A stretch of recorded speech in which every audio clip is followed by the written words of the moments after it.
शत्रु गभीर राम महतारी, बीच पाई निज बात सवारी। पठाई भरत भूप नन्हे औरे, राम मातु मत जानव रौरे। से वही सकल सवति मोहिनी के, गर्भित भरत मात बल पी के। साल तुम्हार कौशिल माई, कपट चतुर नहीं होई जनाई।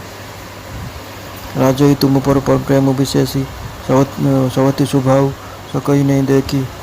रवि प्रपंच भूपई अपनाई, राम तिलक हित लगन धराई। यह कुल उचित राम को टीका, सभी सोहाई मोट सुटिनी का। अगली बात समझी तुर मोही, देव दो फिर सो फूल ओही।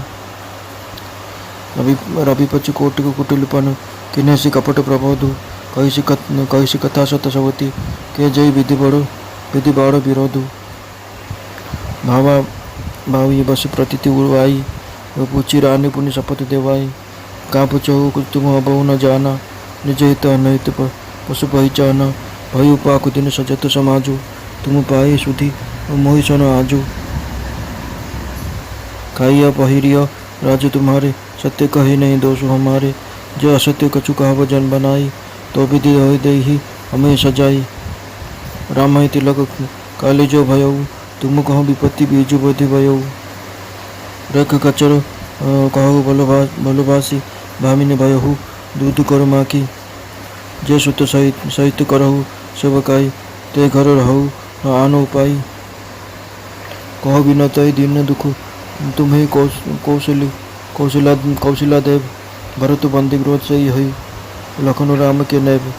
कई के सुता सुनत कटुबानी, कही न सकई कुछ स्वामी सुखानी। तन पस्यु कदले जिमि कापी, कुबरी दसन जीव तब चापी। कई कई कोटि कपट कहानी, धीरज धरहु प्रबध रानी। फिर कर्म प्रिय लागी कुचाली, बकी सरा हई मानी मराली। सुन मंथरा बात पुरी तोरी, दही आखि नित फर कई मोरी।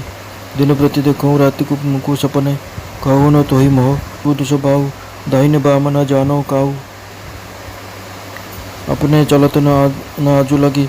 अन भल काहू को की न, कहीं अगय कही बात मोही जाई। जियत न करे भी सवत सेवकाई, अरिबस देव जीवावत जाही। मरुन नीक तही जीवन चाही। चनो कह भाव विधि रानी, सुनी कुबरी तिय माया ठानी। अस कहो मानि मनु ऊना, सुख सोहाग तुम कहु दिन दूना। जही राहुअति अन भल ताका, सोई पाहई फलु यह फलु परिपाका। जब ते कुमत सुना में स्वामिनी, भूकु न बासर निध न जामिनी। पुछो गुनिह रेक तिने खाचे, भरत भुआलो होहि असाचे। भामिनी करहु तो कहो पायु, ये तुम्हारा सेवा बस राहु। परु कुपुतु वचन पर, सको पुत पति त्यागी। कहसी मोरु दुख देखी बड़, कस कहब न हित, कस न कहब हित लागी। कुबरी करी कबूली कई कपट छुरी उर पाहन टई। लखाई न रानी निकट दुख दे कैसे, चरई हरित तिने बलि पशु जैसे। सुनत बात मृदु अंत कठोरी, देती मनो मधु माहुर घोरी। कहई चेरी सुधी हई कि नाही, स्वामी ने कह दुई वरदान भूप सन थाती। मागहूँ आज जुड़ा हो छाती, सुते जाजु राम ही बनवासु। देह ले हो सबते हुलासु। भूपति राम शपथ जब करई, तब मांगे जही बचन न डरई। होई अकाजु आजु निशि बीते, बर्चन मोर प्रिय मानव जीते। बड़ कुघात राजा प्रेम देखी तुम्हें पर निश्चित अच्छ। तुम्हें भावुच राजा तुम बसरे अच्छा, किंतु राजा मुहटा सिना मिठा, बोले मन भरटा महिला। तुम सरल स्वभाव, तुम्हें छंद कपट किसी जान। राम माँ कौशल्या भारी चतुरी, मन कथा किए जापर नहीं। से सुजोग देखी निज कम कर देते। राजा भरत को मामू घर को जो पठाई राम माँ कौशल्या कूट कपट बोली जन। कौशल्या भावुंट अन्न सब सौतुनी तो मोर भल सेवा करती, खाली भरत माँटा पति बल गर्व करुच्ची। ସେଥିପାଇଁ ହେ ମା ତୁମେ କୌଶଲ୍ୟାଙ୍କ ଚକ୍ଷୁଶୂଳ ହୋଇଛ, କିନ୍ତୁ ସେ ତ କପଟ କରିବାରେ ଚତୁରୀ, ତେଣୁ ତାଙ୍କ ମନ କଥା ଜାଣି ହୁଏନି। ରାଜା ତୁମକୁ ଅଧିକ ପ୍ରେମ କରୁଥିବା ଦେଖି ତୁମ ସୌଜନ୍ୟ କୌଶଲ୍ୟ ସହିପାରନ୍ତି ନାହିଁ। ତେଣୁ ସେ ଚକ୍ରାନ୍ତ କରି ରାଜାଙ୍କୁ ନିଜର ବଶ କରିନେଲେ ଏବଂ ଭରତ ନଥିଲା ବେଳେ ରାମଙ୍କ ରାସ୍ତି ଲଗ୍ନ ନିମନ୍ତେ ଲଗ୍ନ ସ୍ଥିର କରାଇ ନେଲେ। ରାମଙ୍କ ଅଭିଷେକ ହେବ, ଏହା ତ ରଘୁକୁଳର ରୀତି ଏବଂ ଏହା ସମସ୍ତେ ପସନ୍ଦ କରିବେ। ଏକଥା ମୋତେ ବି ଖୁବ୍ ଭଲ ଲାଗୁଛି, କିନ୍ତୁ ଭବିଷ୍ୟତ କଥା ବିଚାର କଲେ ମୋତେ ଭାରି ଭୟ ଲାଗୁଛି। ଦୈବ ଓଲଟି ପଡ଼ି ଏହାର ଫଳ ସେ କୌଶଲ୍ୟଙ୍କୁ ହେଲେ ଦେଇଦିଅନ୍ତା କି? ମନ୍ଥରା ଏପରି ଛନ୍ଦ କପଟ କରି ନାନା କୁଟିଳ କଥା କହି କୈକେୟୀଙ୍କ ବୁଦ୍ଧିକୁ ବିପରୀତ କରିଦେଲା। ତାଙ୍କ ମନରେ ଶତ୍ରୁତା ବଢ଼ାଇବା ଉଦ୍ଦେଶ୍ୟରେ ସୌତନମାନଙ୍କ ନାମରେ ଶହ ମିଛ କଥା କହିଲା। ଦୈବବଶ ହୋଇଯାଇଥିବା କୈକେୟୀ ମନ୍ଥରା କଥାକୁ ବିଶ୍ୱାସ କରିଗଲେ। ତେଣୁ ସେ ରାଣ ପକାଇ ତାକୁ ବାରମ୍ବାର ପଚାରିଲେ। ମନ୍ଥରା କହିଲା, ପଚାରୁଛ କ'ଣ?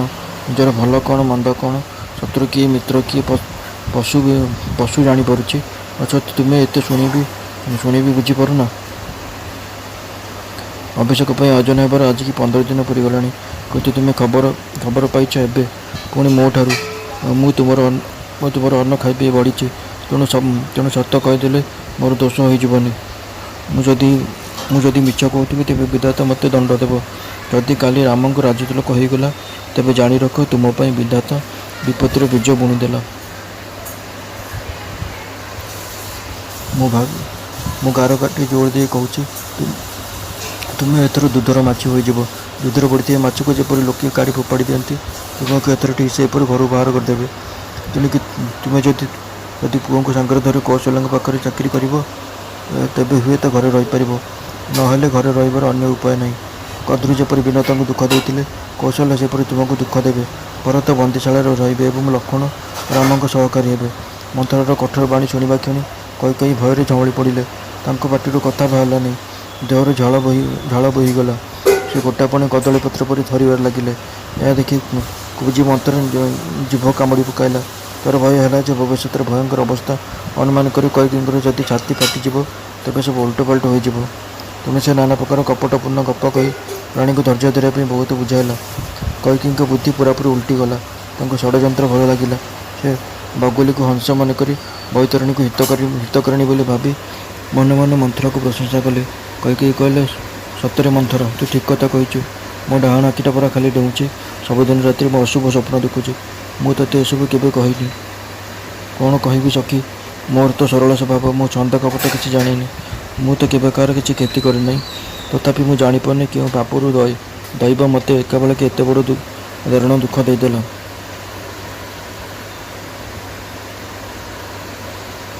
ମୁଁ ବରଂ ମୋ ବାପ ଘରକୁ ପଳାଇ ଯାଇ ସେଠାରେ ଦିନ କାଟିବି, କିନ୍ତୁ ସୌତନ୍ୟରେ ଚାକରାଣୀ ହେବି ନାହିଁ। ଦୈବ ଯାହାକୁ ଶତ୍ରୁ ଅଧୀନ କରି ବଞ୍ଚାଇ ରଖେ, ତା ପାଇଁ ବଞ୍ଚି ରହିବାଠାରୁ ମରିଯିବାଟା ମୋର ଭଲ। ରାଣୀ ଏହିପରି ବହୁ ପ୍ରକାର ଦୁଃଖର କଥା କହିଲେ। ସେସବୁ ଶୁଣି କୁବ୍ଜି ମନ୍ଥରା ଏଥର ନିଜର ମାୟା ବିସ୍ତାର କଲା। କହିଲା, ତୁମେ ମନମଣା କରି ଏଭଳି କାହିଁକି କହୁଛ?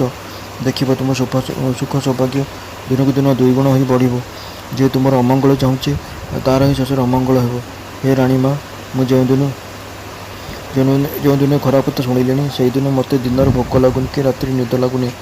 ମୁଁ ଯାଇ ଜ୍ୟୋତିଷମାନଙ୍କୁ ପଚାରିଛି, ସେମାନେ ଗାର କାଟି ଗଣନା କରି କହିଛନ୍ତି ଯେ ଭରତ ରାଜା ହେବେ। ସତ କହୁଛି ରାଣୀ ମା, ତୁମେ ଯଦି କରିବ ତେବେ ମୁଁ ଉପାୟ ବତାଇଦେବି। ରାଜା ତୁମ ସେବାର ବଶ ହୋଇ ରହିଛନ୍ତି। କୈକେୟୀ କହିଲେ, ତୁ କହିଲେ ମୁଁ କୂଅକୁ ବି ଡେଇଁ ପଡ଼ିବି, କୂଅ ପତିଙ୍କୁ ବି ଛାଡ଼ି ଦେଇପାରିବି। ମୋର ଏହି ଘୋର ଦୁଃଖ ଦେଖି ତୁ ମୋ ଭଲ ପାଇଁ କହୁଛୁ। ମୁଁ ଭଲ ମୋ ହିତ ଲାଗି ତାହା ନ କରିବି କାହିଁକି? କୈକେୟୀଙ୍କ ସକଳ ପ୍ରକାରେ ନିଜର ବଶ କରିଦେଇ, ଅର୍ଥାତ୍ ବଳି ପଶୁ କରିଦେଇ କୁବ୍ଜି ମନ୍ଥରା ତା'ର କପଟ ରୂପୀ ଛୁରୀକୁ ନିଜର କଠୋର ହୃଦୟ ରୂପୀ ପଥରରେ ଘଷି ଶାଣ ଦେଲା। ବଳି ପଡ଼ିବାକୁ ଯାଉଥିବା ପଶୁ ଯେପରି ସବୁଜ ଘାସ ଦେଖି ଚରିବାକୁ ଲାଗେ, କିନ୍ତୁ ଜାଣିପାରେ ନା ଯେ ମୃତ୍ୟୁ ତା'ର ମୁଣ୍ଡ ଉପରେ ଅଛି। ରାଣୀ କୈକେୟୀ ସେପରି ନିଜର ନିକଟ ଭବିଷ୍ୟତର ଦୁଃଖକୁ ଦେଖିପାରିଲେ ନାହିଁ। ମନ୍ଥରାର କଥା ଶୁଣିବାକୁ ତ କୋମଳ ମଧୁର ଲାଗୁଥିଲା, କିନ୍ତୁ ତା'ର ପରିଣାମ ଥିଲା କଠୋର ଅର୍ଥାତ୍ ଭୟାନକ। ଜାଣନ୍ତୁ ସେ ମହୁରେ ମିଶାଇ ତାଙ୍କୁ ପିଆଉଥିଲା। ସେ କହିଲା, ହେ ରାଣୀ ମା, ଥରେ ତୁମେ ମୋତେ ଗୋଟିଏ କଥା କହିଥିଲ, ମନେ ପଡ଼ୁଛି ଟି? ରାଜାଙ୍କ ପାଖରେ ତୁମର 2ଟି ବରଦାନ ଗଚ୍ଛିତ ହୋଇ ରହିଛି। ଆଜି ସେହି ବର 2ଟି ମାଗି ନେଇ ହୃଦୟ ଶୀତଳ କରିଦିଅ। ନିଜ ପୁଅକୁ ରାଜ୍ୟ ଦେଇ ରାମଙ୍କୁ ବନବାସ ଦେଇଦିଅ ଏବଂ ସବୁ ସୌତନ୍ୟଙ୍କର ସକଳ ସୁଖ ତୁମେ ଏକୁଟିଆ ଭୋଗ କର। ରାଜା ଯେତେବେଳେ ରାମଙ୍କୁ ରାଣ କ୍ଷୟ ଶପଥ କରିବେ ସେତିକିବେଳେ ବର ଦୁଇଟି ମାଗିବ। ତା ଫଳରେ ରାଜାଙ୍କ ବଚନ ଆଉ ଟଳିବ ନାହିଁ। ଆଜି ରାତିଟା ପାଇଗଲେ କାଲିକି କାମ ବିଗିଡ଼ିଯିବ। ରାଣୀମା, ମୋ କଥାକୁ ପ୍ରାଣଠାରୁ ବି ପ୍ରିୟ ବୋଲି ଜାଣ। ଏପରି ଘୋର ଆଘାତ ଦେଇ ପାପିନୀ ମନ୍ଥରା